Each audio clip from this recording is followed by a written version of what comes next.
And good evening, everyone. Welcome here to the Flatout Racing Network's coverage of Race 7 of Season 57 of the Rolling Thunder Gaming Talladega Challenge Series. We are closing in on that cutoff point when we'll be determining who the playoff drivers are. 4 races, including here tonight. I'm Seth Cole alongside of Michael Norman. And Michael, coming into tonight, we've got some interesting storylines, and a couple of them actually surround drivers that already have found victory lane but are trying to make their way into a playoff position. Our season opener winner, Nathan Balser, he's 21st in the points. Of course, they have to be inside the top 20 for the win to count. And last week, we saw David Lawson in his second start in the season make his return here to victory lane in an RTG Tally Challenge Series race. We heard from him last week. He's going to be running the remainder of the regular season, but 34th in points coming into tonight. He's got enough time, but can the 18 make his way up into a playoff position, do you think? I feel like he could. I mean, we have seen Grant Wesley do it, so I figure, he can do the same thing. He's got to win. He knows how to get it done. He just has to be consistent and stay up towards the top 10. As of right now, the drivers, based on where they are in points with their victories that we know are, for the moment, confirmed in the playoffs, would include Joe DeSpirito, defending champ Grant Wesley, Jeremy Jeffries, and Chuck McClure. That's 3 former champions right there out of those 4 drivers. We'll see if somebody else adds their name to that list here tonight. We'll take you through your starting. Already. You're supposed to start second. Exactly. We're going to take you through your starting lineup, but just bear with us, or bear with me at least here, at least through the top 10 or so, because it's going to be a little bit shuffled in who's going to start where, because through the magic of random qualifying, somehow they decided that the Flatcaster account is qualified second here tonight, which is why you'll not see a truck appear alongside of tonight's pole sitter, Mike Rogers. So that means that Terry Bombard, who was slated to roll off in 4th, he'll actually move up a row and he'll be starting in 2nd. Tim Knopfsker will be 3rd with Hank Middleton in 4th. 5th place is going to be, JT Mayhew will actually be in the 4th position. Hank Middleton will be 5th with Bob Seminara in 6th.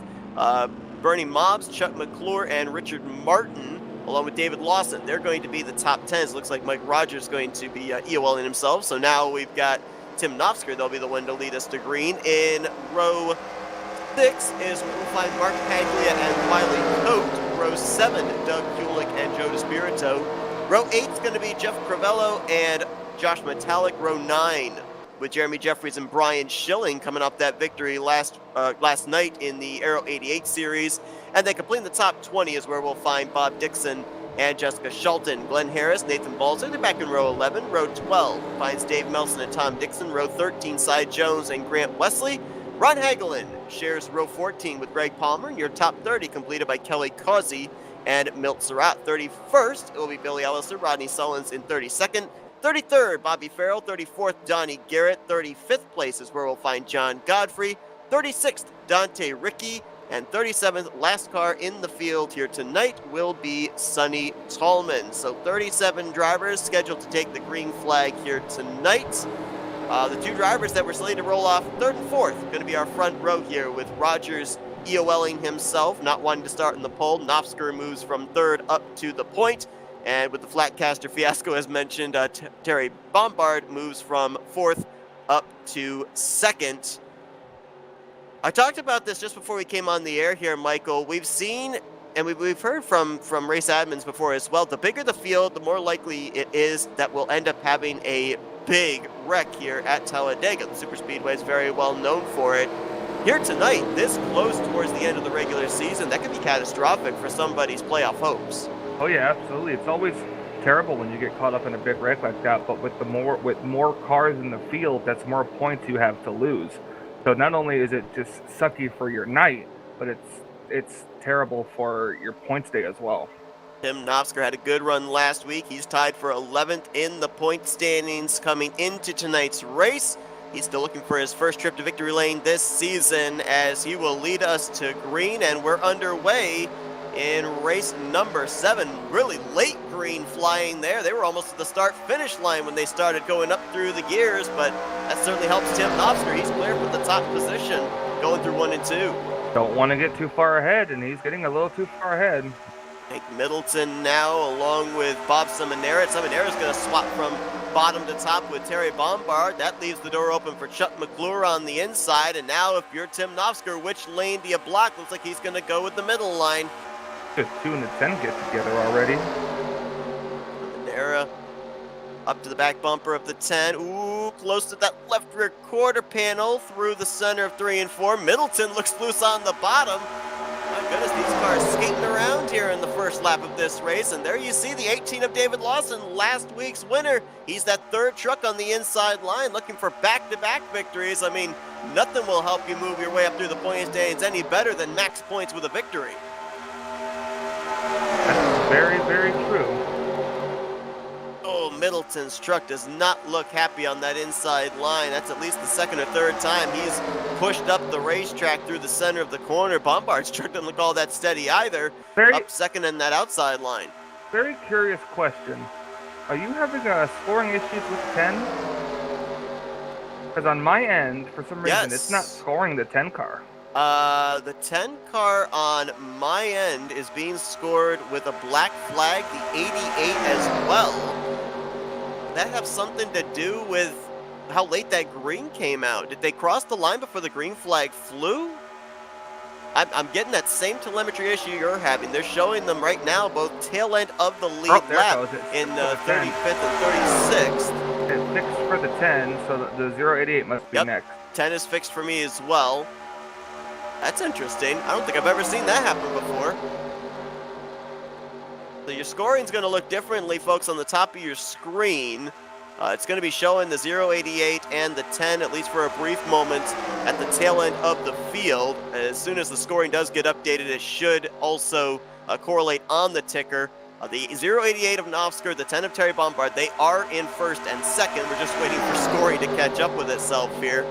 Wow, that was a heck of a lap by the 10 car, if you just noticed. It said the last time speed was 392.943.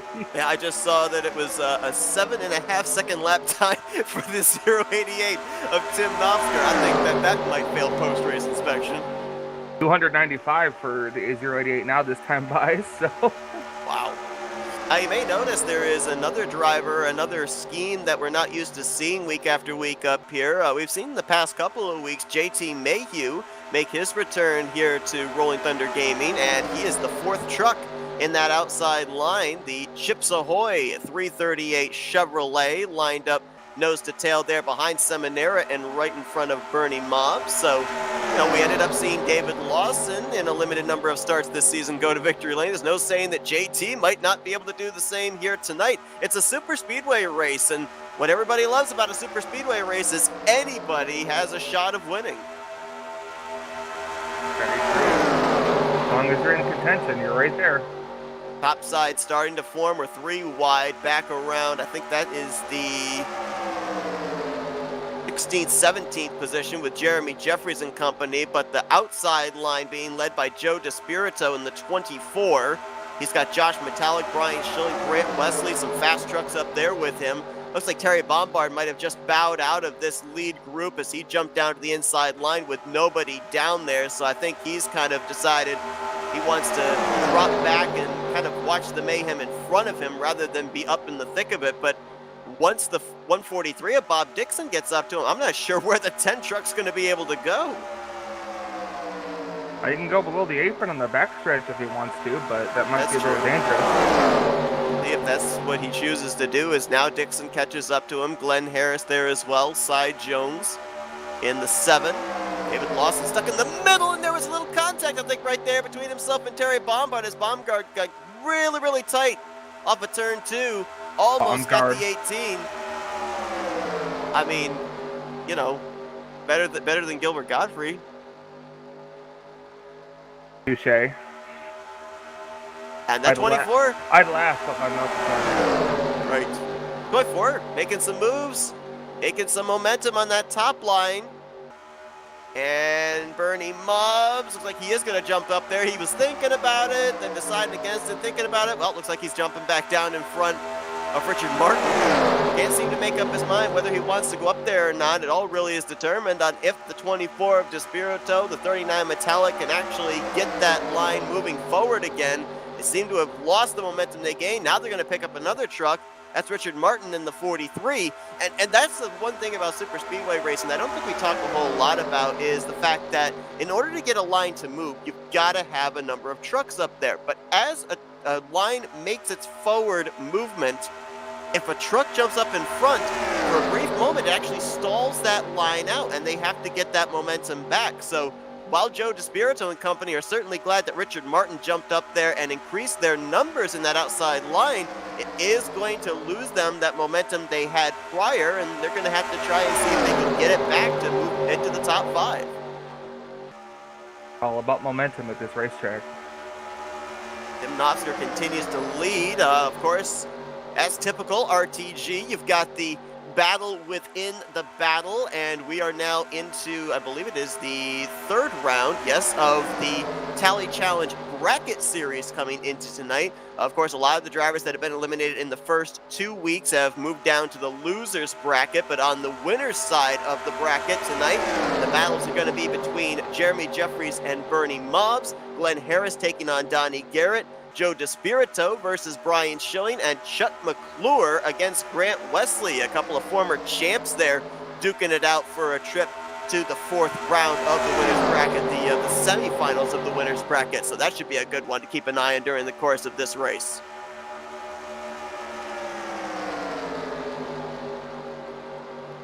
Oh, someone hit the wall back there, and there's a wreck. Big wreck in the back. Donnie Garrett is involved. Doug Hewlick, Cy Jones is up and over. Billy Elliser. Sonny Tallman. Ron Hagelin. Oh, Nate Balser. We talked about him being below that cut line. Needed a good run. Got the inside wall there. He might be all right, though. Only 2 drivers. Looked like they got some good damage out of that. Went up and over, some air time for Doug Hewlick, and then a barrel roll for Cy Jones as Tim Knopfler brings us back to the caution. Seen anything super visible on any of these trucks. There's Garrett in the 77, Sonny Tallman in the 90, Hagelin and Hewlick. I'm seeing, yeah, there's left side damage on the 23. Go back and see, sometimes you end up having a flip at a super speedway with moderate damage that actually doesn't affect you that badly. We'll see if that might have been the case for the 7 truck, as let's see if we can pinpoint where this even started from. You talked about a truck up and into the wall, and I wonder if it might have been Donnie Garrett with a little assistance from the 143 of Bob Dixon. Out of turn 2, yep. Donnie trying to hang on to it. He would have had it saved, but then a little bumper grab there with Sonny Tallman. I tell you, did a good job getting through that wreck was Kelly Causey. Was able to find just enough of a sliver of a hole to be able to make his way through. Pretty spacious here on the back straightaway for drivers to be able to try and avoid the big wreck when and if it occurs. Very light contact for a lot of these drivers. Elliser, Hagelin, Balser all went down to the inside wall, but very minimal contact. Let's watch the flip of Cy Jones and see where exactly the contact was, whether or not he may be dealing the rest of this race with aero damage. A lot of those people got a little lucky. Like you said, these trucks are tanks sometimes, so. An awful lot of time spent on the roof with Sunoco Chevrolet.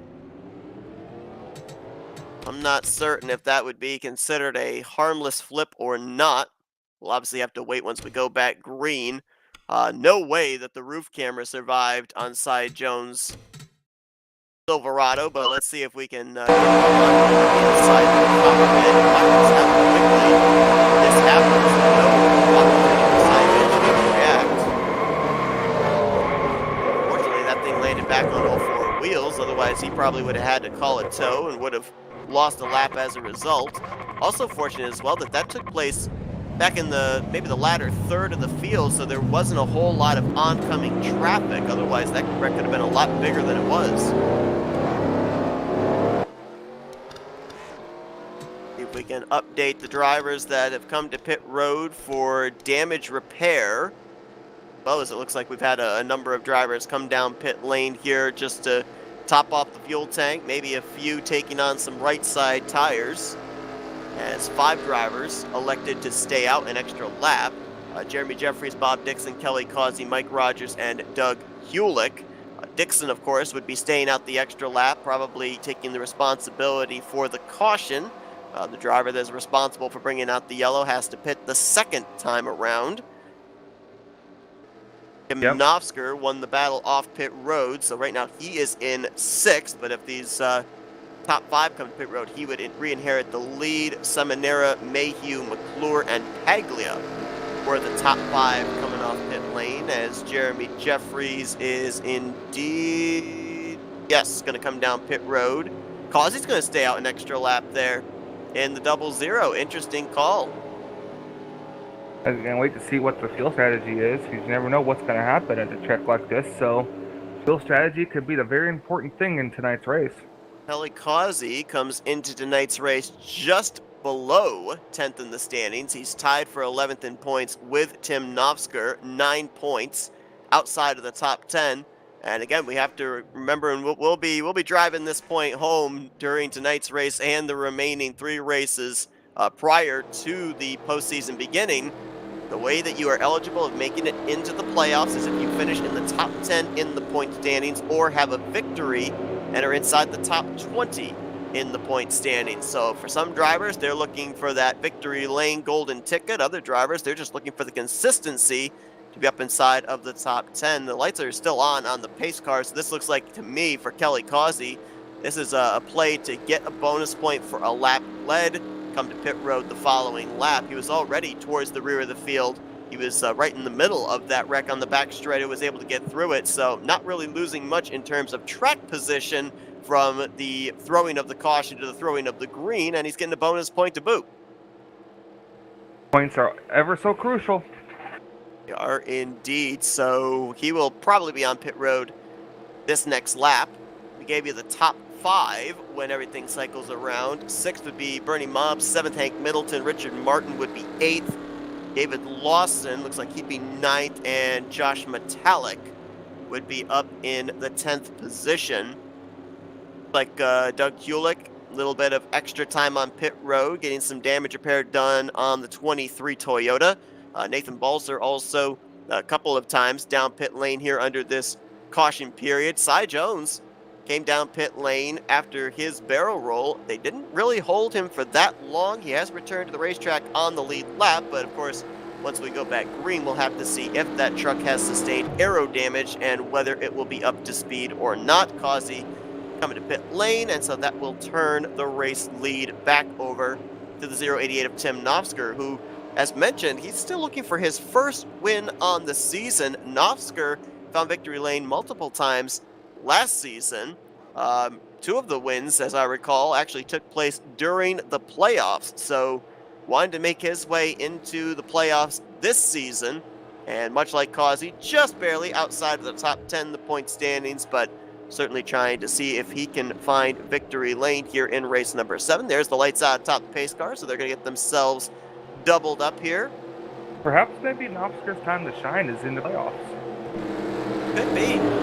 Could very well be. But if I recall correctly, and I'll double check myself on this because I want to be 100% certain, I don't think Nofsker was in the playoffs last season, and that was a thing that really irked him, the success that he had during the playoffs, but was not able to have that count towards a playoff position. And it's a good thing I went back and checked because he was in the playoffs. He finished 2nd place in the overall standings, 2 points shy of Grant Wesley. So, yeah, forget those last 30 seconds of mumbling, I guess. For old men, such it happens. Better than having a stroke. So it's an all Chevrolet bow tie front row. Seminara. Been a while since he's been to victory lane. I'm gonna go back and look. I think the last time he went to victory lane was season 55. I think he was winless last year. He did have great consistency. He ended up winning the regular season championship. He had those bonus points carried into the playoffs, but actually was eliminated quite early in the playoffs as well. A lot of people had him pegged as being one of the final 4. And yes, Seminara went the entire season 56 win. Let's see, his last victory was back in, wow, he actually was winless in season 55 as well. So you can go all the way back to season 54, I believe. Nope. Wow, this is a longer winless streak than I thought. Who was it? Seminara. Back in Wow. season 53, July 15th of 2021. That surprises even me. Seminara, usually a mainstay in victory lane at least once a season, but that is almost a 4-season winless streak for the 712 as we're back underway. We'll see if Seminara can get that winning mojo back here tonight. It's definitely possible if he can stay up there. He's put up such a great run these past couple times. Just haven't been able to get it done yet, and it takes a lot of luck around Talladega for that to happen as well. It's not just all about driver skill, so you got to have a decent amount of luck involved. Great point. Chuck McClure there is third on the outside line. Of course, picked up the victory last week and subsequently has grown his points lead coming into tonight. 28 points over Grant Wesley, 32 over Josh Metallic, 37 back to Joe DeSpirito and Rodney Sullins. And up here in the thick of it again, so far this season, we have yet to have a driver go to victory lane multiple times. We've had 6 races and 6 different winners. Remember, last season we ended up having 10 regular season races and 10 different winners go to victory lane. So we'll see if McClure can maybe go back-to-back here tonight. Seminara tried to take the lead. He had a good run there out of turn 2. He had JT Mayhew lined up with him, but that middle line, again, always seems to get that really good run on the back straightaway. Novsker pulled back alongside. Can Seminara clear her out of turn 4? Nope, not quite. Novsker still to his right rear quarter panel, and we got a third line forming. Richard Martin's up there, Josh Metallic. Oh, Paglia a little out of shape there. Third truck on the inside line. That's going to stack up that entire lower line and lose them all that momentum. We also got a truck back there on the apron. That might have been the 711 of John Godfrey, and so he's going to drop to the tail end of the lead pack. Oh, you mean it's not his brother Gilbert? It's not his brother Gilbert, I'm sorry. Woo! Rest in Close peace. there off of turn 2. 712 almost pushing up into Wesley's 80, or make that Novsker rather, his 088. Pretty wide down the back straightaway. My gosh, did you see how close that was? McClure cutting across the nose of Bob Seminara. Not sure you could have fit 2 pieces of paper between there. Maybe 1 piece of paper. That's all about knowing the boundaries of your truck right there. Outside lane still trying to get up here. The middle lane is breaking up a little bit. That middle line's gone. Dave Nelson now left in that middle line. There's a Glenn Harris, I believe, behind him. Jeff Crivello trying to see if they can get that momentum back, but a number of drivers shifted from that middle line down to the bottom. Now running about a groove up off that yellow line here down the back straightaway is Novsker, McClure, Seminara, Mayhew, and Mobbs. That is your top 5, followed by Paglia and Hank Middleton. We're going to drop back here to the side-by-side battling, double and 3 wide. Last week's winner, David Lawson. Richard Martin, they're side-by-side for position. That would be, I believe, for the 8th spot. Grant Wesley right there in the 88, and then 3 wide further back behind them, Joe DeSpirito in the 24. Trying to make his way back up towards the front. We've got Dave Nelson in the middle. That's Shelton in the pink and black 48 there on the top side. Boy, they're close there off the corner.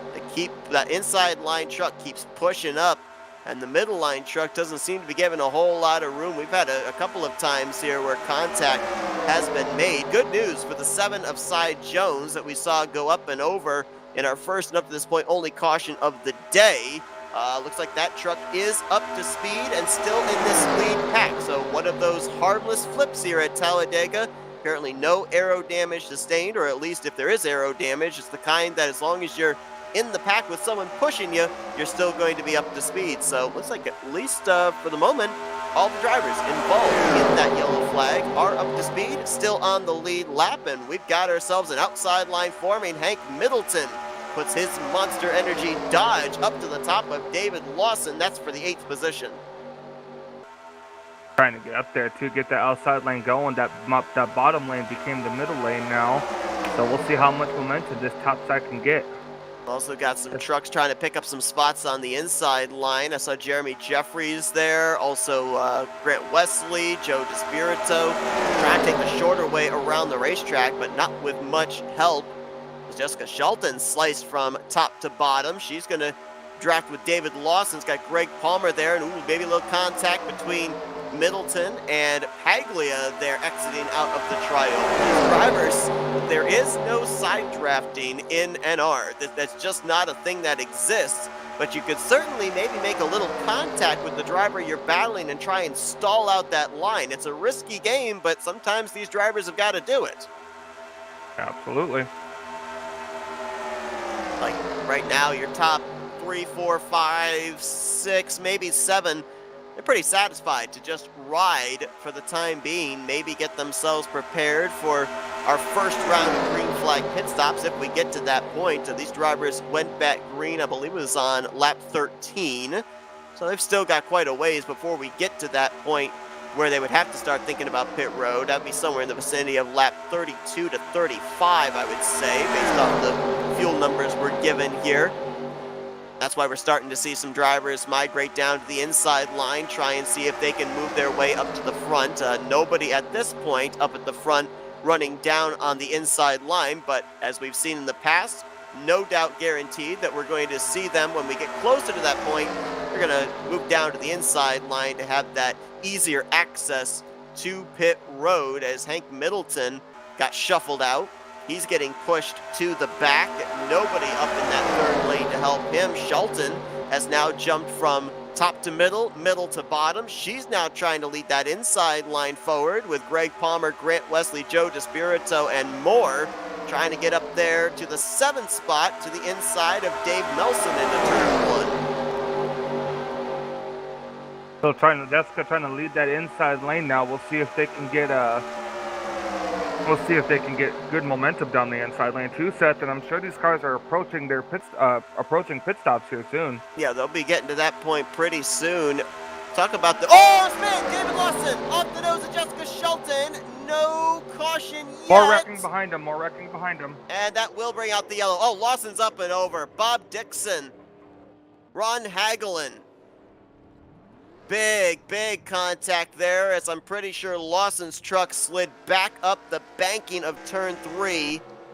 That was Lawson just turning down on Jessica. She wasn't there. Dixon trying to get his truck refired, hits the outside wall again. John Godfrey was collected up in it. Kelly Causey, he missed the first wreck, apparently didn't miss this one. There were a few more trucks I saw that were scattered through the infield grass there that might have gotten bits and pieces. A lot of damage there on last week's winner, David Lawson. Ron Hagelin also with some damage on the right rear quarter panel of his Coca-Cola Chevrolet. Let's go back and see what happened after Nofsker brought them back to the caution. On the back straightaway, and as you alluded to, Michael, 18 just, it looks like he wasn't able to judge exactly the boundaries of his truck as he came down across the nose of the 48. Oh man, caught some air there. And then look at the momentum. He slides back up the track. Dixon had actually also gotten spun, and both those trucks migrated back up in front of John Godfrey and Ron Hagelin. Go back and see if we can see who it was that might have tagged the 143 of Dixon. Dixon was quite a ways back there. I would say I think he might have gotten hit from behind slowing down. See who that would have been. Cy Jones is the 7 behind him. Oh, now Rogers actually behind him. There's the wreck. Oh yeah, Mike Rogers gets Bob Dixon, sends him into the back of Kelly Causey, and then just nowhere for Ron Hagelin to be able to go. Dante Ricky, Cy Jones do a great job of getting through that wreck. Take a look from the aerial view.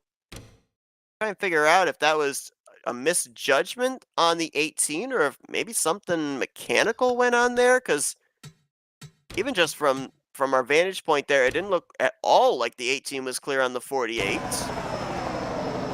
think he was just trying to go down with the rest of the pack and just didn't really pay attention or didn't realize it. Yeah, I mean, that wasn't even close. Following there in the tire tracks of Mark Paglia, but Jess was still half a car length up alongside of him. She also had a pusher there in Greg Palmer. So a huge misjudge there on the part of last week's winner, David Lawson. And again, we talked about this at the beginning of the race. David Lawson, with that victory, has to make his way into the top 20 in the point standings for that victory to count towards a playoff spot. Not the way to get that momentum started and moving your way up through the point standings. That truck's pretty well torn up, at least on the back end. We know it was up and over with the contact in the outside wall and with Bob Dixon, and so if that thing's not up to speed and this doesn't turn into more of a race of attrition, he could find himself with, I don't want to say an insurmountable amount of points to have to get in 3 weeks, but it could borderline that.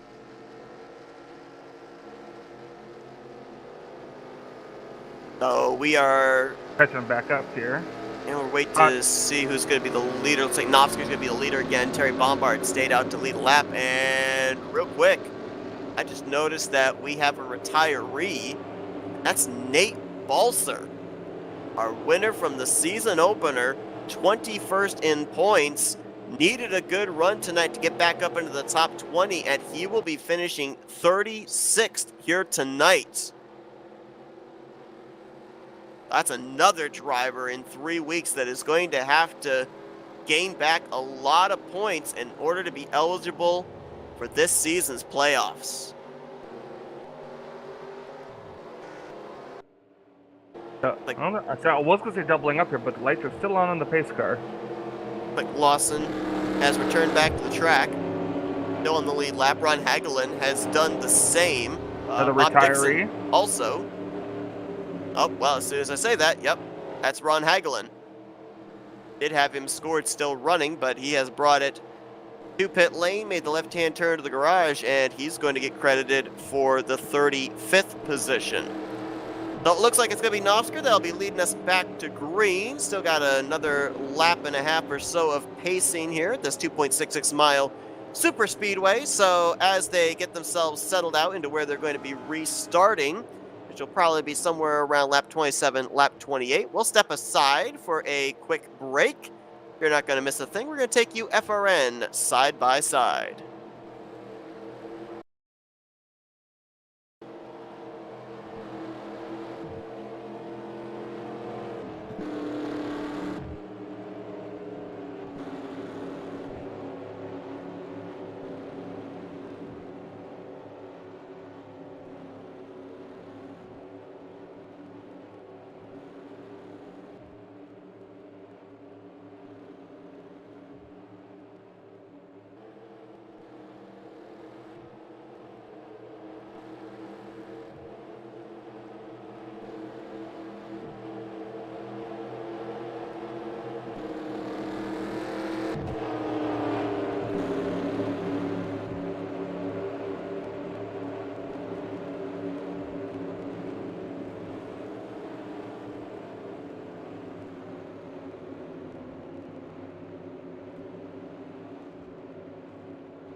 Welcome back to Talladega Super Speedway as we're getting ready to go back green on lap 27 of 66. So almost to the halfway point here tonight, race 7 of the Tally Challenge Series.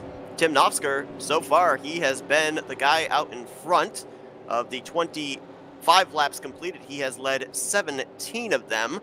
Gonna real quickly before we go back green, was gonna bring this up prior to the second caution flag flying. The drivers right now that would sit in playoff spots should the playoffs begin now, as far as being up inside the top 10 in the points, they would include Chuck McClure, Grant Wesley, Josh Metallic, Joe DeSpirito, Rodney Sullins, Brian Schilling, Jeremy Jeffries, Jessica Shelton, Bob Seminara, and Donnie Garrett. But right now, Tim Nofsker making a pretty clear case for himself to maybe be up inside the top 10 by the end of the night.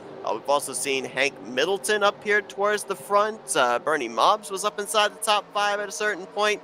While we've got a lot of these big names up inside the top 10 in the points, Michael, there's a lot of drivers that are just on the outskirts looking in. So expect a lot of moving pieces here down the home stretch of the regular season as we are back underway.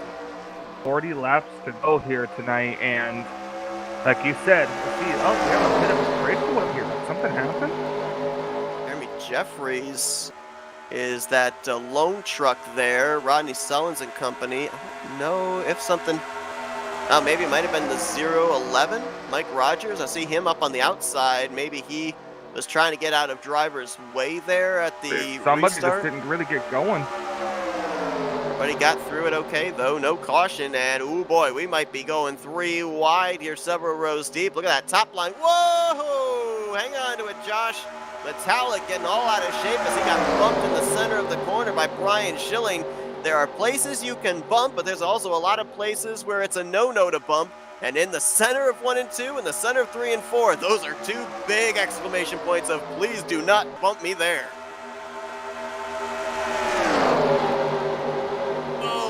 Trying to clear himself down there on Seminara. Again, it's the second time that the 712 has either cut him some slack or McClure has just kind of taken his destiny into his own hands there. As he and Tim Nofsker now going to go down to that inside line. I don't know why I keep mixing up Nofsker and Wesley, except for the fact that they both run yellow and black trucks and have an 88 in their number. But nonetheless, Nofsker continuing to lead. There's Wesley in the middle line with JT Mayhew in the 338. And now Wesley's going to shift down to the inside line. Mayhew left all by his lonesome in that middle line. What is it that DW always coins that? The sucker hole. The sucker hole. Nobody wants cookies. Okay, you totally lost me with that comment, but okay. The Chips Ahoy truck. Oh, that's right. Oh, gosh!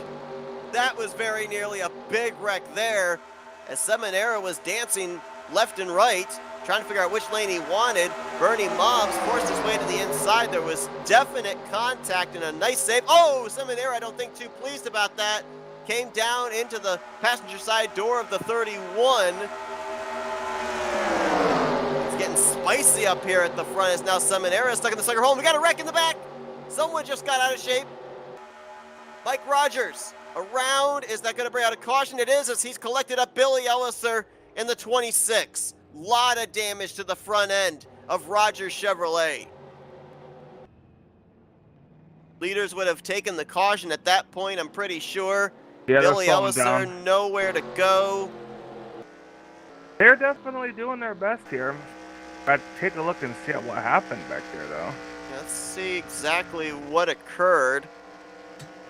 I figured somebody had spun out because I saw them all fanning out. I think Sonny Tallman went down to the apron.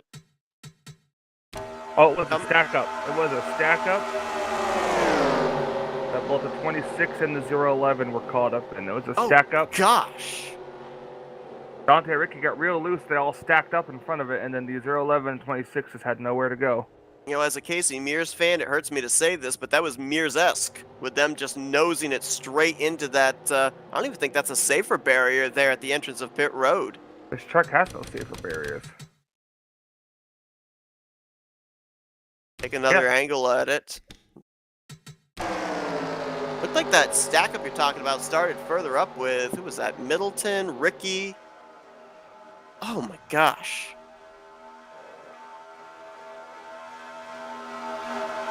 Seven of Side Jones makes his way through. There's David Lawson, the 18. So you can see with him as far back as he was that he certainly has sustained aero and or engine damage. He's just trying to log laps and pick up spots where he can. Might have picked up a couple right there with the hard licks by Billy Elliser and Mike Rogers. Let's take an onboard with the 011. Show you just how quickly this occurs. And just take a look at the impact that they take here into that inside wall.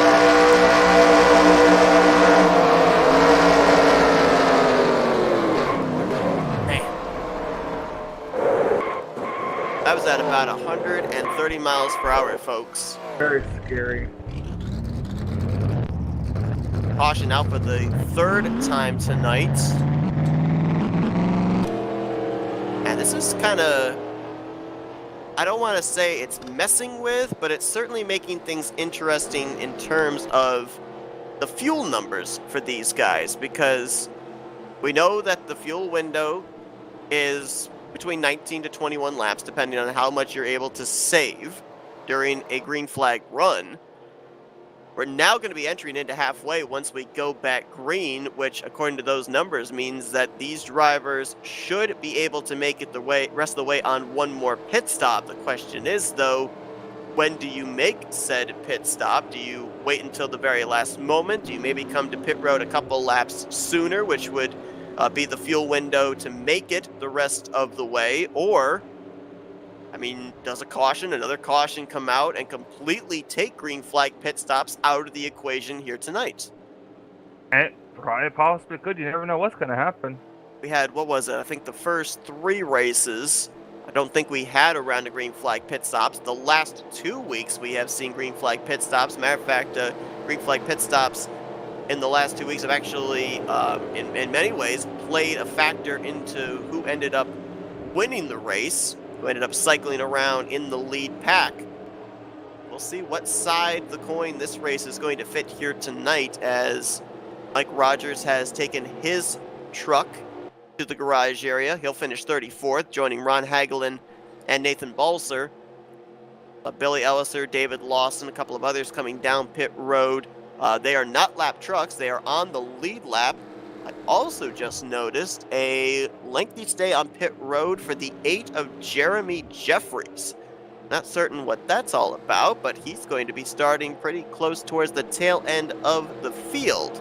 A former winner this season and a driver that is trying to catch Chuck McClure for that regular season championship, the points lead, which pays out bonus points at the end of the regular season. We ended up seeing Bob Seminara clinch it last year, and that helped him immensely of being able to move into the next round of the playoffs. And drivers like McClure and Grant Wesley and Jeremy Jeffries, Josh Metallic, they're all trying to fight for it here this season. We also know that based on where you are ranked at the end of the regular season inside the top 10 in the points also determines how many bonus points you get also. So a lot actually still goes on for drivers, regardless of if they've gone to victory lane, regardless of if they're inside the top 10. They are constantly, week after week, constantly at work on something. Yep, absolutely. Gotta fight for everything you get. Take an update here on the Battle in the Bracket series and see who is currently winning in those battles. Jeremy Jeffries was taking on Bernie Mobbs here tonight, and with Jeffries towards the rear of the field here now, last time by scored in 28th. Right now he has the advantage on Bernie Mobbs, who's in 29th. They're going to be right beside each other on this restart. Len Harris versus Donnie Garrett. Right now, you've got Harris in the 17th position. Donnie currently finds himself in the, if I can find him on the list, Can't even find him on 14th the list. position. So you call yourself an analyst. A lot of names, sir. A lot of names. Right True. now, advantage to Garrett, but only by 3 positions. Joe DeSpirito versus Brian Schilling. Don't even have to look at the right in order. You see them right there, forefront of your screen. Schilling going to restart in 4th and DeSpirito in 5th, so they're close together. And then Chuck McClure versus Grant Wesley. Chuck's going to be on the outside of row 1, and Grant's going to be restarting back in the 8th position. So all 4 of our battles here in the quarterfinals of the winner's side of the bracket challenge, all in very close proximity. And why are we surprised about that? I mean, that just seems to be how it always is, especially in super speedway style racing. Oh yeah, absolutely. Lights out atop the pace car. We're going to go back green exactly at the halfway point here tonight. Appreciate everybody that's tuned into our coverage here this evening. Race 7 of season 57 of the RTG Talladega Challenge Series. Looking to see if we can maybe duplicate what we did last season with 10 different drivers going to victory lane in the first 10 regular season races. Got a couple of candidates up here right now at the front. Nofsker going to be the leader when we go back green. Metallic in 3rd. Schilling in 4th. Mark Paglia's in the 6th position. Richard Martin in 7th. Rodney Sullins currently in the 9th spot. And Dave Molson completing the top 10. And of course, we saw last night at the Kentucky Speedway, Brian Schilling pulling off an incredible strategy call to pick up the victory there in the Aero 88 series. So what do you think, Michael? I mean, Super Speedway Series racing every Thursday night, every week. But does the momentum of getting a victory just 24, even 48 hours prior in another series at a track that may not necessarily be a super speedway, can that momentum carry over into a super speedway race? Always. You know, when you get a win, it's a big high. You celebrate. You know, you feel good. Like, I'm ready to go out for the next one. And knowing that you have a league race the next day, you know, a lot of that momentum can carry over. Brian Schilling, I remember last season, came up 2nd place at least twice, maybe 3 times, but just couldn't find victory lane here in this series. Maybe tonight is the night for that Square D Dodge as the green flag is back out. We are now entering into the second half of this race. Nofsker with a great jump, gonna pull up in front of the 17 of Chuck McClure, abandons the inside line to the 39 of Josh Metallic, the 24 of Joe DeSpirito. They got a nice run there through the center of 1 and 2, but again, watch how that middle line's going to get that momentum down the back straightaway. There it goes, right there. Nofsker will get clear for the lead. Oh, they're catching already. Bob Dixon. Bob Dixon, the 143. We saw Dixon up and over here in 3 and 4 under our second caution of the evening. So might have some damage that he's dealing with, might be off the pace. Got another driver back in the garage area, Michael. I think we're going to be following this storyline maybe all the way to the season finale, the regular season finale. Talked about Nate Balser out of the race with a victory this season outside the top 20 in points. And just moments ago, David Lawson, last week's winner, took his truck to the infield. So those two drivers going to have a lot of work still to do here with 3 races remaining in the regular season if they're going to have their previous wins here count towards a spot in the postseason. Absolutely. Nofsker leading, got a bit of a breakaway single file here. Metallic fighting back for what I think that would be the maybe around the 10th position, 11th position. He's doing that right now with Joe DeSpirito. Those two were working together just moments ago, trying to get the inside line moving, and have since abandoned it. DeSpirito moves up to the middle. Metallic now with a line in front of Donnie Garrett will join him, leaving Richard Martin and Rodney Sullins on the inside line. Rodney Sullins been a very quiet driver here this season. Mentioned the fact he's up inside of the top 10 in the point standings. As a matter of fact, he's inside the top 5 in the overall point standings. And don't forget, last year almost pulled off the upset as he was in the championship 4 and almost got the championship. Chuck McClure nearly did the same last season as well. Both he and Rodney Sullins ended up coming to pit road, much to our surprise, feeling that they weren't going to be able to make it on fuel, and eventually ended up giving the championship over to Grant Wesley. Those two right now pretty well poised. Talking about McClure and Sullins to make their way into the playoffs. McClure with his victories, Sullins where he is currently in the point standings. And this is very, well, I want to say fun, but nerve-wracking to watch. Take a look here as they come by the camera shot. Look at how they are locked up, literally bumper to bumper, Novsker to McClure. There is very little space there, Michael, between those two trucks. McClure is literally tandeming with Novsker. He's making it work. There's a little bit of movement, but that's maybe about the closest I've ever seen these trucks run nose to tail and be able to not have the dreaded bumper grab come into play. Yeah, that is very true. You know, sometimes it works, sometimes it doesn't. It just all depends on the stability. A lot of times, too, may also, you know, we talked about when the call was made to move over to the NCTS 09 mod from the Men Cup 2019 mod, a little bit boxier, maybe a little bit easier to be able to line up the bumpers, Oh, know Lord, please how don't say square that, the man. hitbox is. Box here. Don't bring that name up here. I saw it. You know what you didn't see, though? Your face?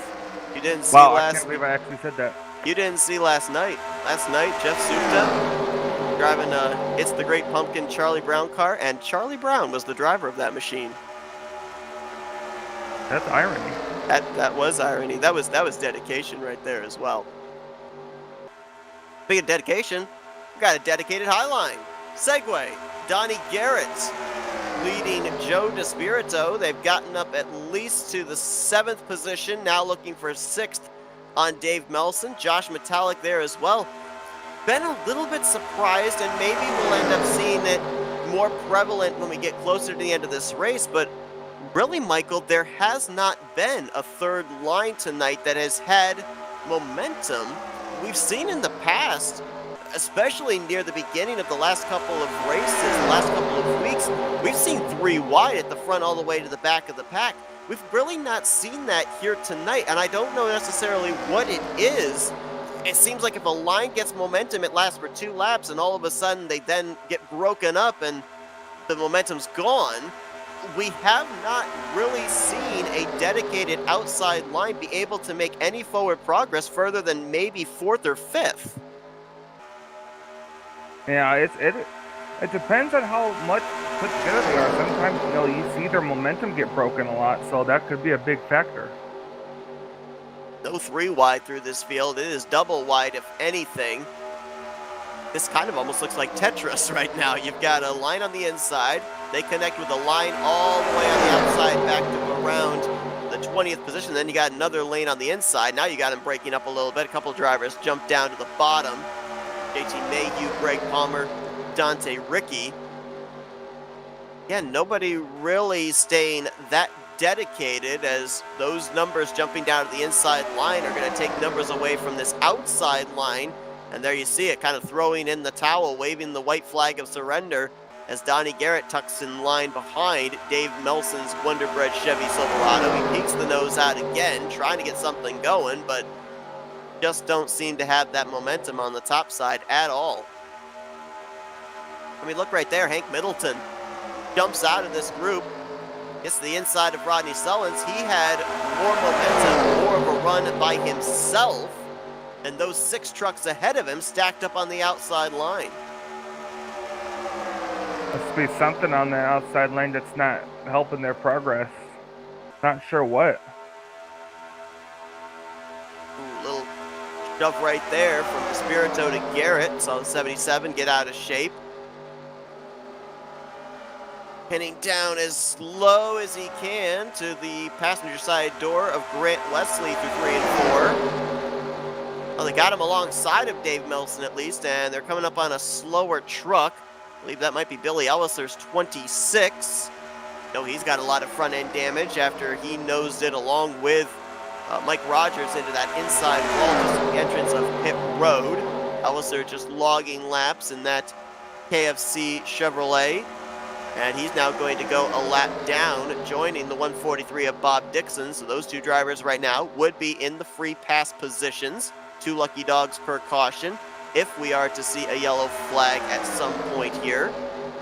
They're also keeping track of when these drivers might have to think about making that final trip to pit road if it takes place under green. Well, we went back green at the halfway point, so these drivers are going to have to start thinking about it somewhere in the next 10 to 11 laps. That would put us right around, I think, 13, 14 to go, Michael, and in some regards could maybe just be 10, 11 to go, because we keep talking about it, the possibility race could end under caution.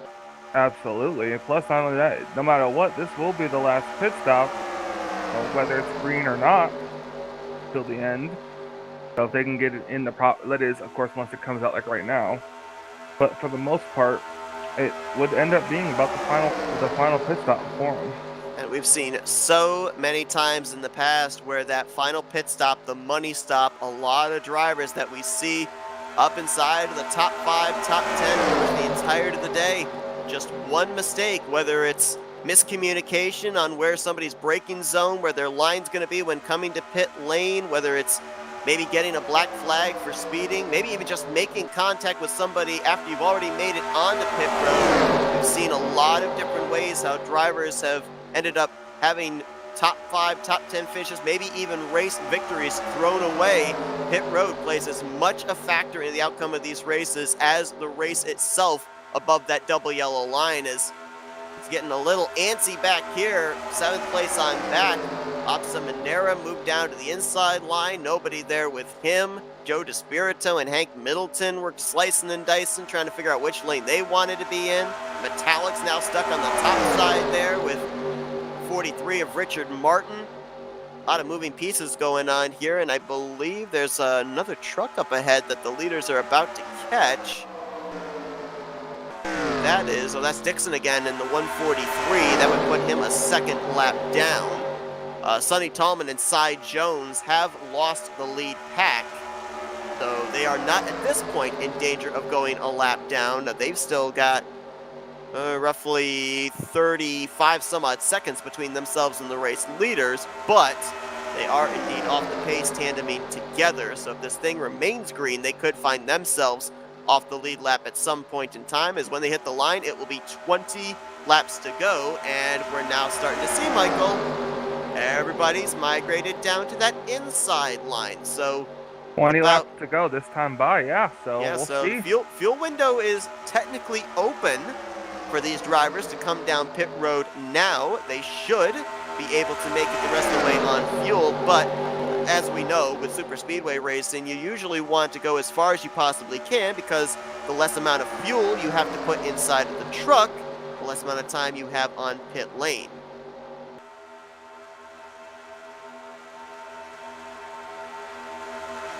We'll see if they come down this time.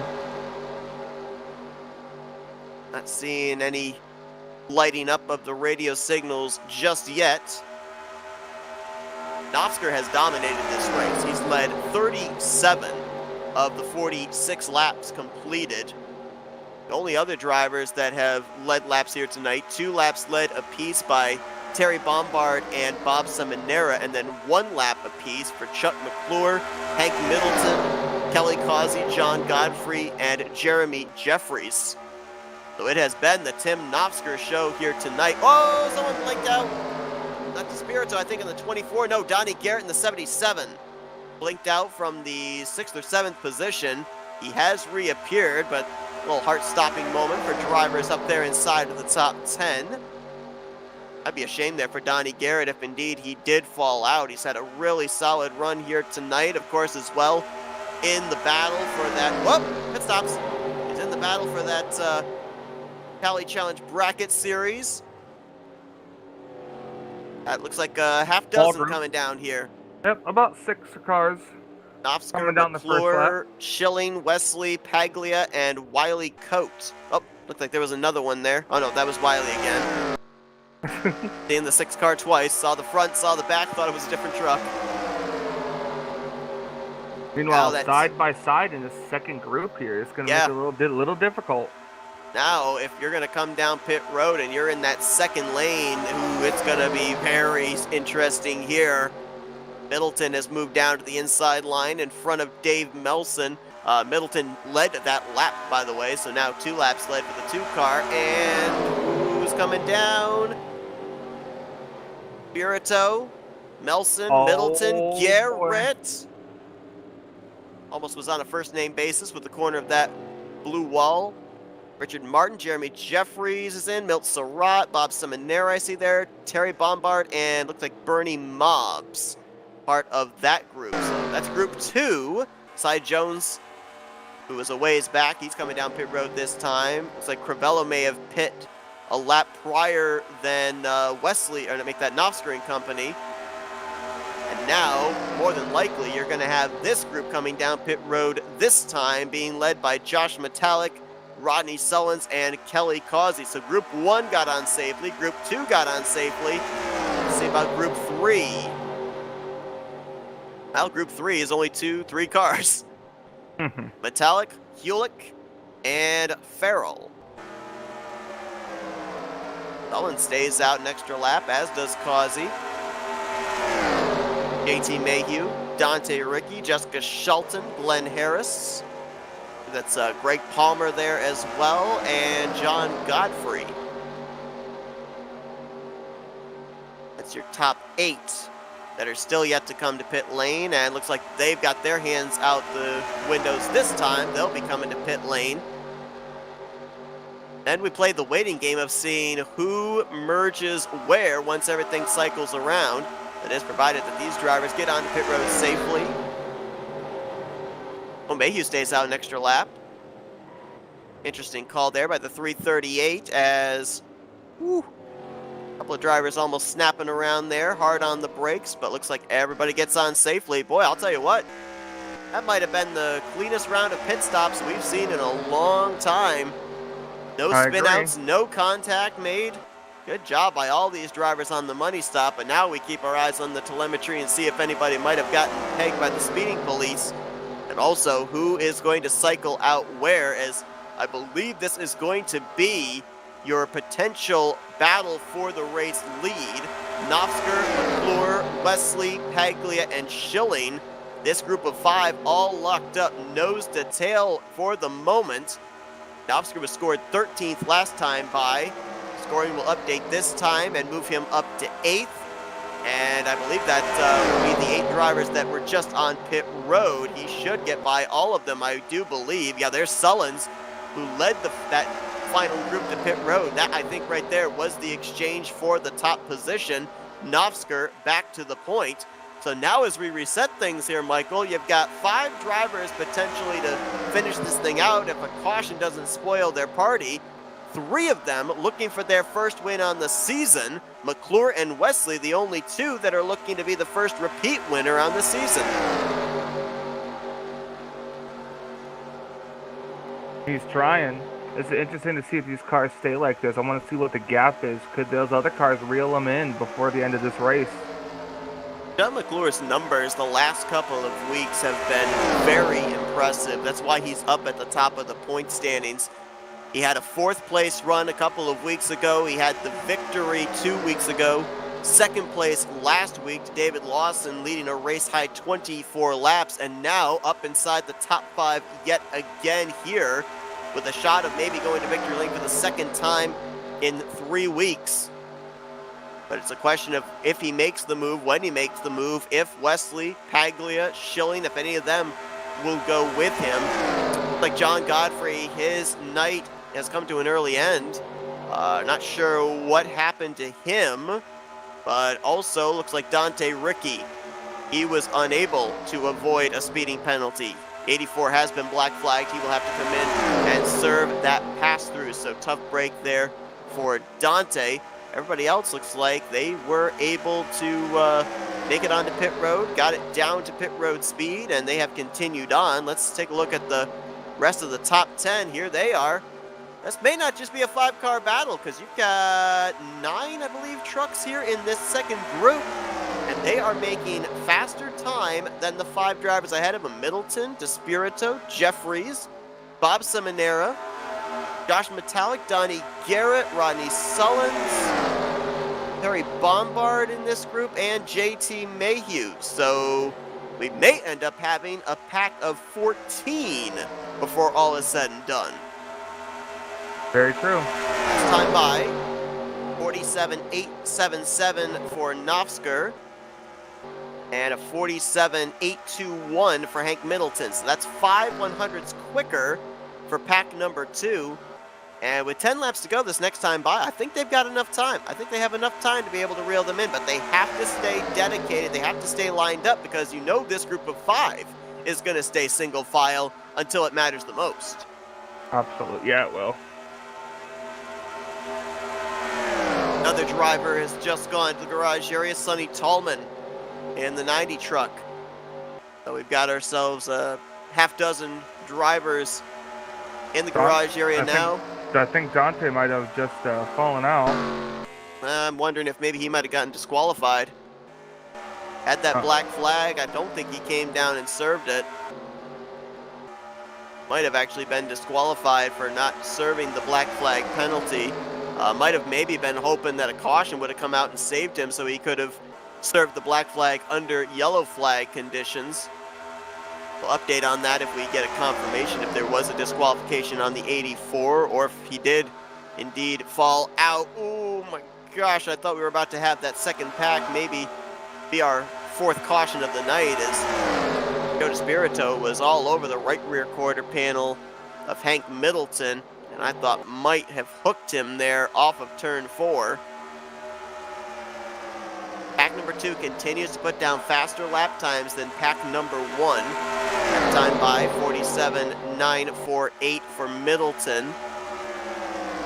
Compare that to a 47.855 for Nofsker. That first pack actually was a little quicker that time than pack number 2. First pack is also catching traffic. They got around Cy Jones not too long ago. Bobby Farrell just went a lap down. There's Bob Dixon getting put a lap down as well. And every time that this pack of 5 catches up to a lap machine, they get a little bit of tow, a little bit of draft off of that car. And while it may not seem like much, it actually does aid them in their lap times and allow them to be able to pull away from that second group. See if it grows or shrinks. So I'm going to put you on the hot seat here, Michael. Pack of 5. Oh, it grew. If you make a move, you're going to end up really not having a whole lot of momentum because at max, if you're Chuck McClure, you're going to have 4 trucks able to push you. That's it.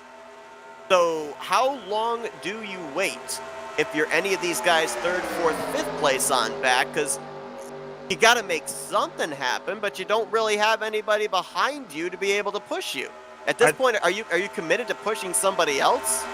I'd say that probably at lap 60 is when you want to start attempting to make a move and see what kind of a draft and what kind of momentum you have. At this point in time, if we did have a caution, we would go back green. We do have lap machines, but we would not yet be into that point of no return.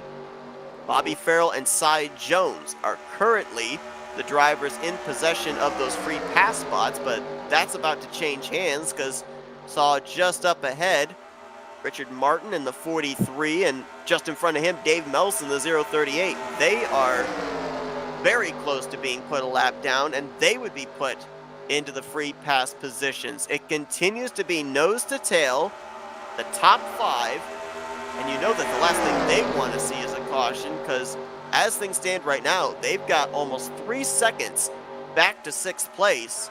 They want to just settle it out amongst themselves. Absolutely. Like Hank Middleton might have been a little uncomfortable leading this pack. Yielded to Joe DeSpirito, fell back to the tail end of this group. Actually, no, he fell back even further. Where did Hank go? Well, he lost that lead, that second group. He's now back here drafting with the lap truck of Bob Dixon.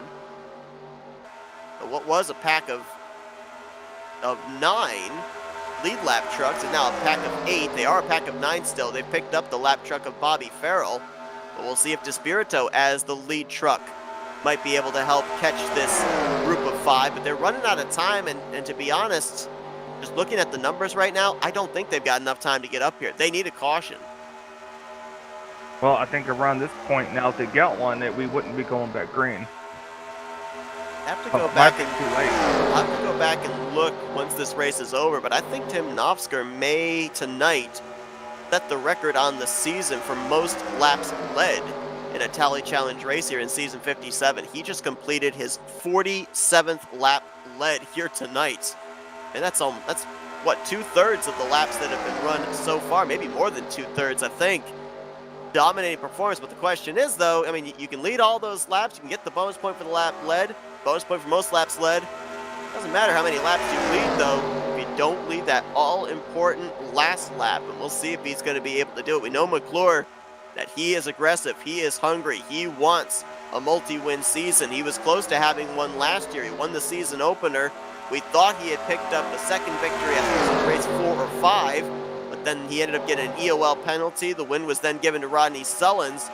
So McClure trying to get that second victory of the season here in season 57. I can't tell if he's peeking, if he's making Nofsker think. He's dancing side to side, as is Grant Wesley, like they want to show the nose, kind of deke out the driver in front of them, but nobody committed to making a move just yet. Not quite. We'll see what happens the next couple of laps. More drivers being added to that second group. They've now added in Richard Martin, and they might end up catching Dave Melson, who's trying to stay in touch with that pack of 5. Spirito just ran his fastest lap of the race. They're under 2 seconds. Oh, are they going to get him? I don't know. If they do get them, they're going to have a lot of momentum, and these top 5 are going to have to start thinking about going on the defensive rather than the offensive. There's going to be a lot of blocks being thrown, trying to hold off the 24 and this momentum train he's got. I don't think it's going to be enough. We'll see. Let's take a look this next time by, see what the difference is in terms of time. From Nofsker back to DeSpirito last lap, it was 1.9 seconds. We'll see if it closes up. They're going to get around the 0.38 of Dave Melson. Are they in striking distance to get enough slipstream? Not quite, I don't think. They're about 10 truck lengths off. They gained 0.6 there. Oh, it's going to be really close then. Really close. If they can get within, I think it's a 1.2, I believe that's where you start to get a little bit of draft from the truck in front of you. I think they're running in the draft. I think they're going to catch them, Michael. It's going to be 2 to go this next time by. This is going to be really interesting. Forget about the top 5. We're about to have a pack of 13 in the hunt for this race victory, provided we don't have a caution here in the tri-oval. Yep, it's just creeping in on the same camera angle. Oh boy, 2 to go. Oh, you can see that McClure and Wesley, they're thinking about making moves here. They know what's coming. They know there's a storm of brewing, and it's being led by the multi-time champion Joe DeSpirito. DeSpirito with the run, looks to the top side on Brian Schilling. What do the top 4 do? They're all moving to the top. Everybody's moving top to bottom. This is going to get good. Nofsker's going to try and block Grant Wesley. Contact made. Here comes McClure to the inside. Do they even make it back to the white at this point? They might not. DeSpirito, who did all that hard work getting them up there, now he's left out to dry on the top side. Here's Nofsker and Wesley side by side for the race lead. Wesley looking for his second win on the season. Nofsker looking for his first. Which line's going to prevail? It's Nofsker leading the lap. White flag in the air. You're bringing home the trophy or the steering wheel at this point if you're in the lead pack. And what will the 17 do? Will he be committed, or will he? Oh, there it goes. McClure, into Grant Wesley. Big hit into the outside wall. Caution's out. We're staying with the leaders in the battle back to the line. Nofsker's way out. He's way far out. Metallic and Jeffries are going to have big pushes here through 3 and 4. Gonna have to wait and see what's gonna happen. Metallic's got Donnie Garrett. Jeffries has Brian Schilling. Metallic, where does he go? Looks low, jumps high. Nofsker goes to throw the block. Metallic lost his drafting partner. Garrett's going to try and squeeze his way up the middle, but Nofsker's going to hold them all off. Nofsker's going to pick up the victory here tonight at Talladega.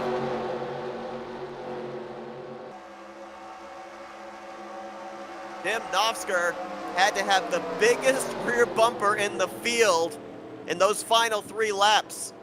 Had to judge where the runs were coming from, and he was able to do so. Got a little help from that contact for second over in turn 2, but was able to hold off both Josh Metallic and Donnie Garrett through 3 and 4, through the trioval to the start-finish line. And Tim Nofsker, who came into this race just outside the top 10 in the points, he's going to win his way into the playoffs here tonight in race number 7.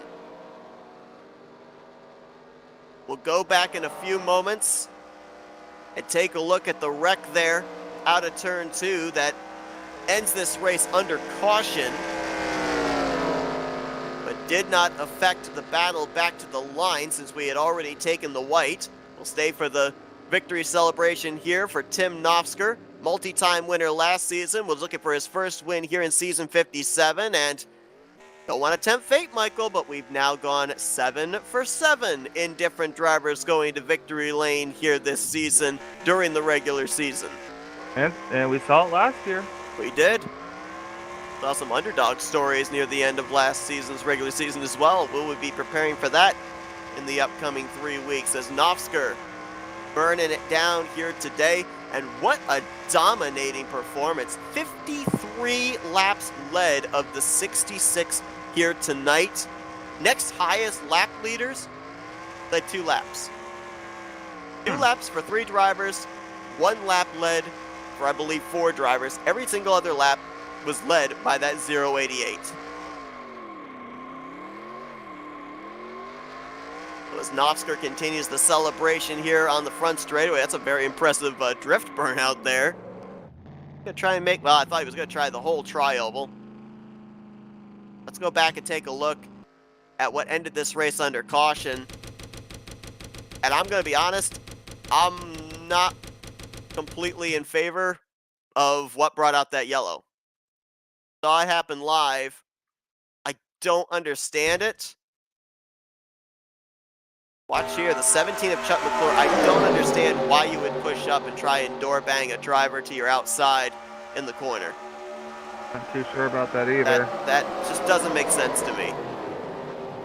This was going to be a really good race back to the start-finish line. I understand you have to stall out the momentum, but 9 times out of 10, when you door bang somebody in the center of the corner, they're going to spin.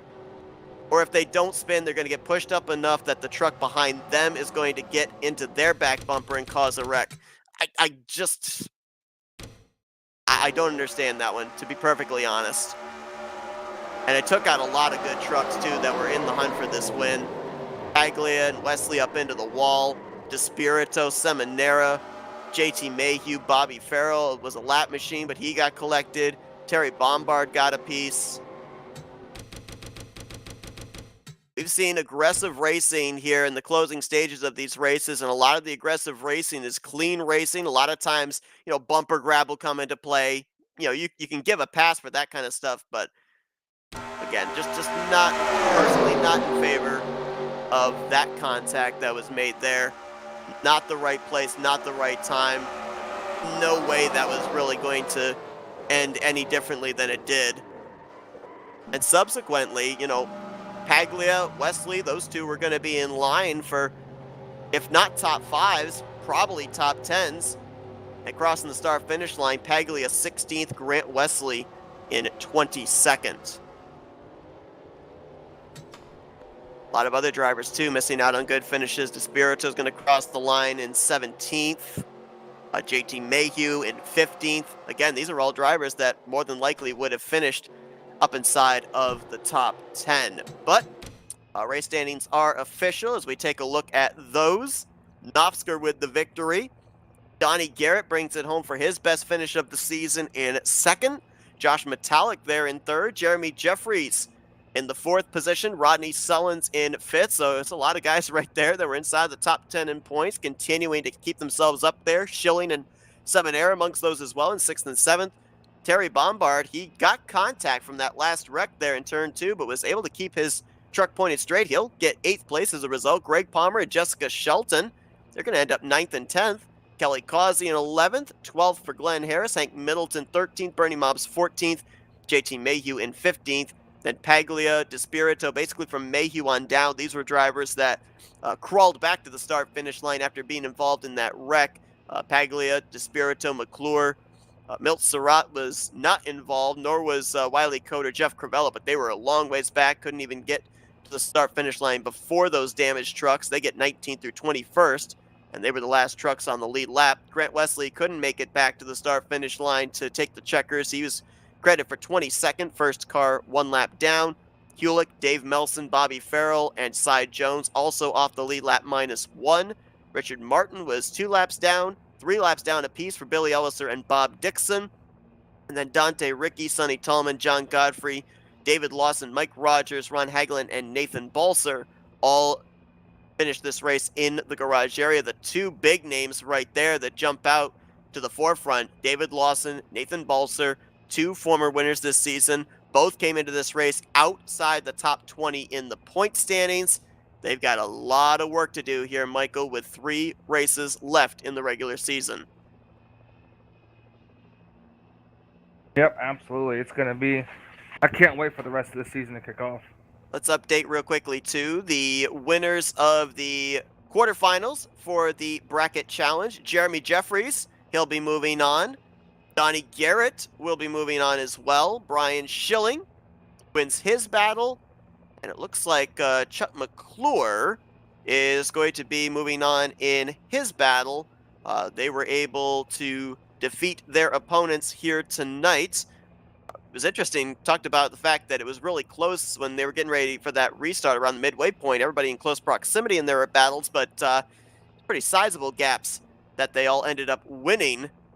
Moving on to the next round in the final finishing results. But it's time to now go down trackside and see if we can talk with a few of our podium finishers here this evening. Let's see if we can kick things off with the guy that brings it home, P3, and that's Josh Metallic.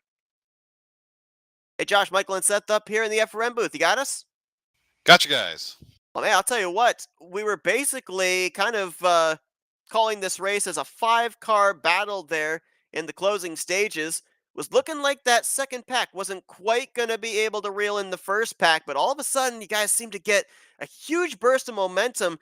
First off, what was it that kind of turned the tides in your favor? And then after that, you guys have that big of a run. How do you plan out where to make your move, knowing those guys were probably going to be throwing some aggressive blocks?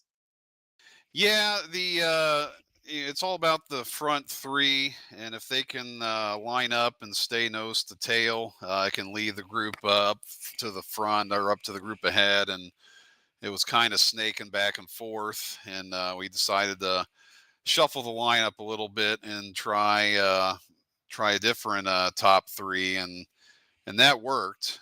We slowly caught them. I think we got them with like 2 laps to go. And then as far as the game plan, it was just see where everyone scatters and then go the other place. So I was far enough back where I could see the middle line start to creep up, start to throw blocks as the guys ahead of me went high. And the low lane was wide open. So I just dove down there. I think Seminara went as well. And eventually Tim came back down to cover, but we made up enough spots to at least make it a race for the win the next lap. So there was no real game plan once you got there. I don't have a lot of those guys on Whisper. The guy I'm trying to beat, Tim, is on Whisper, so I'm not telling him what I'm going to do. But yeah, it was glad we caught him, make it a interesting finish there.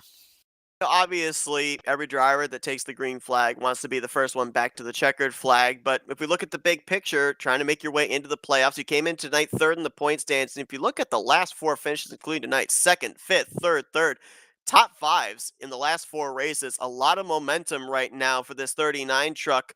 I mean, now heading down this home stretch, are you continuing to look at consistency? Do you feel that you need a win along the way to maybe get yourself up there in the hunt for that overall points lead win for the regular season, get those bonus points? I mean, what's the strategy now with 3 races left?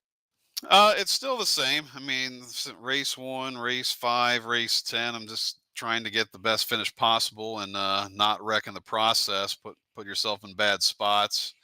I ran a lot of the high lane tonight just because the front was just staying, parading around the whole time. So we were just trying to make our way up any which way possible. So I ran up the top more than I usually do. But yeah, the goal is to get the best finish because points position matters, and if you can sneak a win or two, that's just icing on the cake. So, whatever what's been working so far, you shouldn't change it. So I'll keep trying doing the same thing here. I want to just ask you real quickly too, because you touched on something there, and I want to get the driver's point of view. We noticed here tonight that it really didn't seem like there was a lot of multi-lane racing, especially from the midway point onward to that final round of green flag pit stop. You talk about running that outside line, and we saw, 7, 8 trucks up there on that outside line, and normally they're able to pull up alongside and work their way up towards the top 5, and usually we see the side-by-side battling sharing that middle line. We really didn't see that here tonight. What was it that felt different that you guys just couldn't seem to be able to get the forward momentum there? It was basically the middle lane had really, really, really good pushers. I don't know if you guys watch the miles per hour, but I was literally riding around the whole track 200, 201 miles an hour, which you just don't do. So they just had the middle lane on rails with the guys that were in the middle up front pushing. And we were flying in the high line, but they were so fast in the middle line, it just kind of evened things out. Normally, you get guys that kind of check up, back off a little bit, breathe a little bit in the turns. They were just they were all out, and it's really tough to make any progress, short of someone making a mistake and causing a checkup. So that's basically what it was. You change up some of the pushers in that middle lane, and all of a sudden you got a three wide, you know, feel going again. With it seeming like drivers getting a lot more comfortable with who they're able to lock bumpers with, might make things very interesting strategy wise for drivers making their way into the playoffs down this home stretch. But Josh, another great performance for you here tonight, back to back podium finishes here, and keeping yourself up there in the point standings for a playoff position. Congratulations on the great run tonight. Before we let you go, we'll give you the opportunity to thank some sponsors and do some shout outs. Yeah, thanks. Congrats to Tim. I know he's had a rough start, a lot of bad luck. This win will really help him, as he looks to head in the playoffs. I know he's been sweating bullets just with all the terrible luck he's had this season. So good job to him, and he should breathe a little easier now. Thanks to you guys. I always like watching the broadcasts. They're always awesome. Bones and Prime, as always. Wiley for helping adminning, and the drivers. Another good show. Had a couple of hiccups, but 37 cars, green flag pit stops, three wide, green flag finish. That's good stuff. So that's all I got. I appreciate it. That's Josh Metallic. He brings it home P3 here tonight at the Talladega Super Speedway. Congratulations once again. Hopefully, you can keep this momentum up with the 3 races left here in the regular season. Yep, appreciate it. Thank you. Let's see if we can now get in touch with our second place finisher here tonight, the Nature Boy, Donnie Garrett. Hey, Donnie, Michael and Seth up here in the FRM booth. You got us? I got you guys. Well, man, I'll tell you what, a lot to think about there in that final run to the checker flag. You're coming off turn 4 in the third position. You got a chance to try and squeeze up the middle there between the 39 and the 088. If you'd had a drafting partner there, if you had just a little bit momentum, do you think you would have gotten him at the line, or at that point were you just basically trying to get that second spot, get that extra point in the finisher results? Well, I had to keep in my back of my mind. I got absolutely run over early in the race, and I had damage, and so I knew if I pulled out there, I was going to hit that air, and I wouldn't have had no help. So it would just flatten me out. So my best point at that point was just to take second place and push Tim on to the win there. And I was hoping that what I was hoping was Josh he'd run Josh up to the wall and I could shoot the bottom because I did have Rodney behind me, and we could have taken that thing three wide to the line and just see where everybody come out on the other side. But But all in all, after that damage that I got early in the race, just second, I couldn't even have prayed for that. Yeah, and I mean, talking about the fact that, everybody wants to be able to get that victory to kind of feel secure that they're in the playoffs, but you can also point your way in. You came into tonight in that crucial 10th position in the point standing. So, I mean, you talk about the fact that with the damage, it's great to get that second place finish in that regard, but just how important is it that this is going to help you maybe have a bit of a cushion there back to that 10th position in the point standings with 3 races left in the regular season? Well, it'll change the way I race. I mean, up tonight I've been desperate because I've got to get up there, and of course I started 38th tonight, so I mean I was almost at the back of the field, to start with, and so I needed to get up there, and that's a roll of the dice back there, and I was able to get up there and just do some decent pitting, and that last pit stop, I come in with all those cars and just blew them off pit road, and it actually hurt me because everybody caught me and passed me that I passed coming off pit road. Sometimes getting too good a pit stop is not a good thing. But like I said, it all worked out. We finished second, and I'll take that all night long. And like I say, what I've told you in the years past, top 5, top 10 on the death, and that win will come. Yeah, you also talk about how it will affect your racing style for the remainder of this regular season. You're one of 4 drivers that are going to be moving on to the semifinals on the winner's side of the bracket challenge as well. So, I mean, does that come into play in how you're going to race in these final few races of the regular season? Uh, Not really. I mean, it's that's I don't really pay much attention to that, to be honest with you. I look around to see where my challenger for the night is, and I'll try at the end if I need to, but my focus is on that championship, and that's what pays the big bucks, and that's really what I'm here for. So yeah, knew I was ahead of him tonight, knew I was in good shape, but just didn't want to make any mistakes there at the end, and thought I'd just jump in there behind Tim, just go and push him right on to the win. Donnie Garrett, big picture racing here, keeping his eye on the prize, that trophy at the end of the season. Donnie, congrats on the great performance here tonight. Before we let you go, we'll give you the opportunity to thank some sponsors and do some shout outs. Absolutely. I want to thank good old Astroglide for being a sponsor. Helped me slip from 38th all the way to the number 2 position tonight, and so that was pretty cool. Got to give a big shout out to my wife. 25 years of marriage, the 11th this past couple of days here, and so we've been celebrating that this week. And my buddies Lisa and Court, they're celebrating their 8th anniversary, so I got to give a big shout out to them, and got to give a shout out to Tiffany. She's here tonight, and all these people are watching and cheering me on, and saw me get to see me drive at the Astro Glide to the number 2 spot tonight. So it's going to be a party here at the Garrett House. Donnie Garrett, big points night here tonight. Keeps himself up in the top 10 the point standings with the runner-up finish at Talladega. Congratulations once again, Donnie, and hopefully see you keep this momentum for the remainder of this regular season. Woo! And let's now see if we can go down to Victory Lane and talk with our 7th different winner on the season, Tim Nofsker. Tim, it's Michael and Seth up here in the FRM booth. You got us? I sure do, guys. Oh, man, I'll tell you what, nothing short of dominant here tonight. Coming into this evening, most laps led in a Tally Challenge race this season was 40. You certainly eclipsed that here tonight. 53 of the 66 laps led by your Jeg Chevrolet. I mean, first off, how strong was this truck to be able to do that? And secondly, how strong was it to be able to hold them all off? Because it was quite a task when you had that second pack that caught the top 5, trying to figure out where that momentum was going to be. Well, you guys know as well as anyone that, I led a lot of laps, but I can't do that without, guys that are committed to pushing. And that is by far the fastest I've had to carry speed into the corner being the leader. I was hitting 201 as the leader, and normally you're at 198 or 199. Those guys behind me were just chomping at the bit, and they were pushing to beat the band. It was crazy.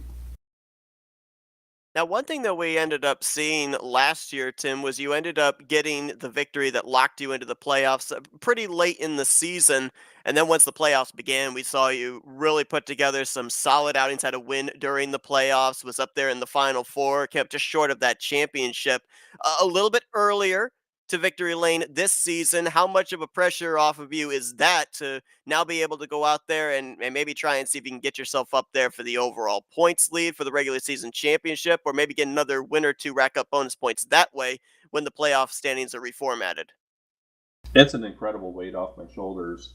I missed a race earlier this season, and I was hovering right in that 15 to 10 mark, and I think I was 12th going into these tonight.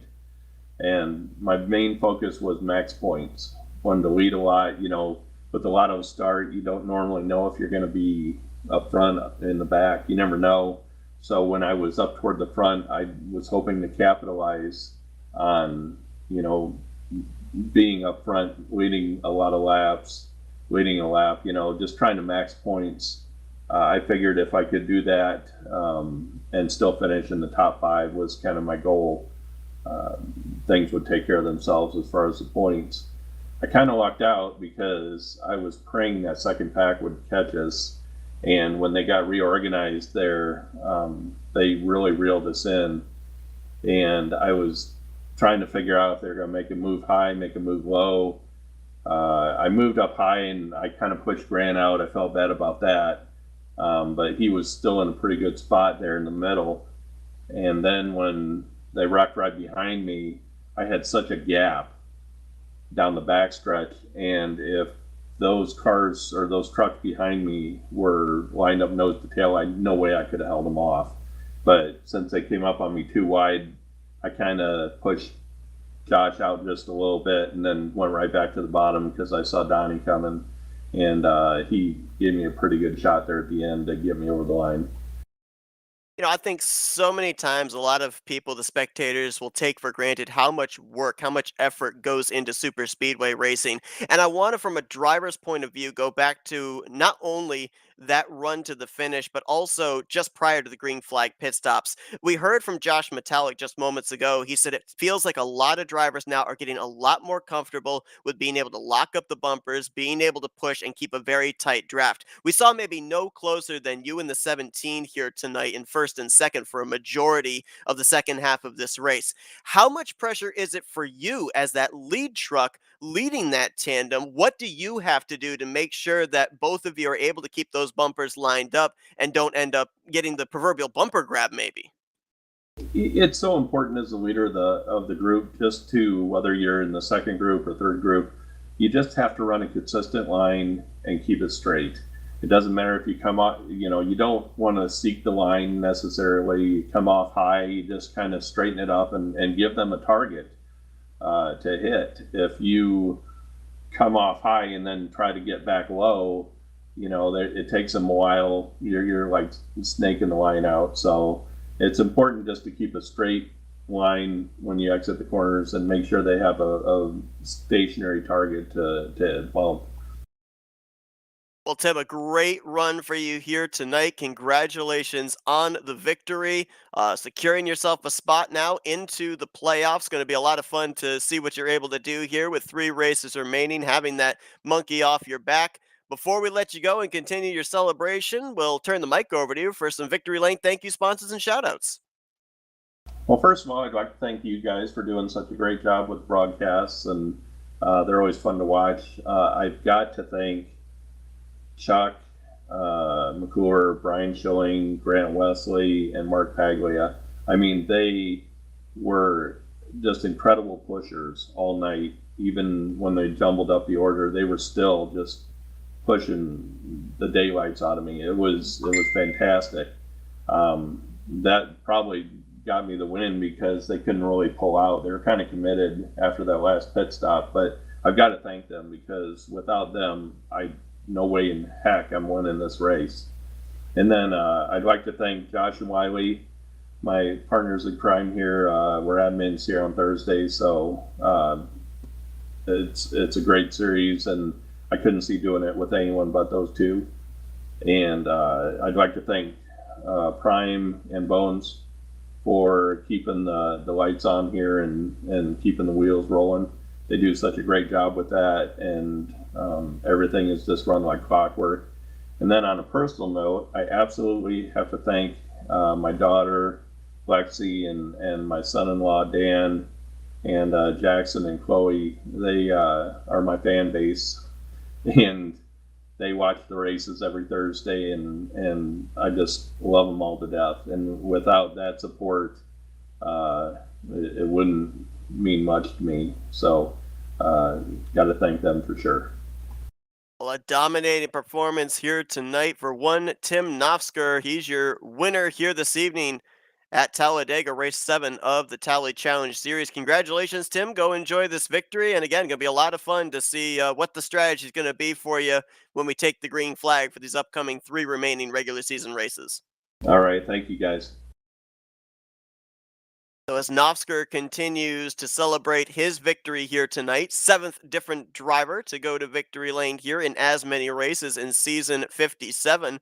Michael, just taking a quick glance over the point standings, you ended up having 9 of the 10 positions in points change here tonight, but nobody moved in, nobody fell outside of the top 10. Even Tim Nofsker with his victory only picked up 1 spot from 12th up to 11th. Granted, his win now locks him into the playoffs. This says to me that the points were a little bit split coming into tonight's race, a little bit spaced out, and now I think they've accordioned back up and are really close, which means things are going to be very interesting with these final 3 races, the points as close as they are. Absolutely. With it being accordion up like this, it's going to make the next race and even the next couple of races that much more important. Of course, we're also going to be very interested in seeing what Nathan Balser and David Lawson, what they're going to be able to do to be able to maybe make their way into the playoffs. If I recall correctly, I think we had 14 playoff drivers in last year's battle for the championship.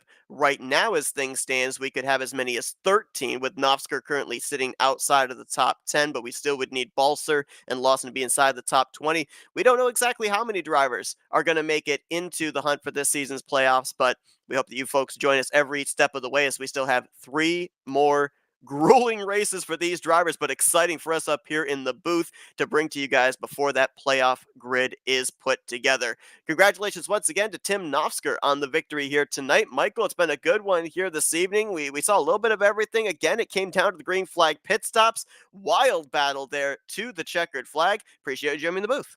Absolutely. It's fun to be here. I'm glad I could be here, honestly. 7 different winners in 7 races this season. Will we go 8 for 8? You'll have to find out. Tune in next Thursday night when we bring you coverage of the continuation of the 57th season of the RTG Tally Challenge Series. It will be next Thursday night with the green flag scheduled to fly at 9 p.m. Eastern Standard Time. But until then, for Michael Norman, I'm Seth Cole. Enjoy the rest of your Thursday night, folks. You've been watching another broadcast courtesy of FRN, the Flatout Racing Network. This broadcast is the copyrighted work of Flatout Racing Network and may not be rebroadcast, retranslated, or used in any form without the express written consent of Flatout Racing Network and iRacing.com Motorsports Simulations. Flatout Racing Network would like to thank you for your support, and we hope you enjoyed tonight.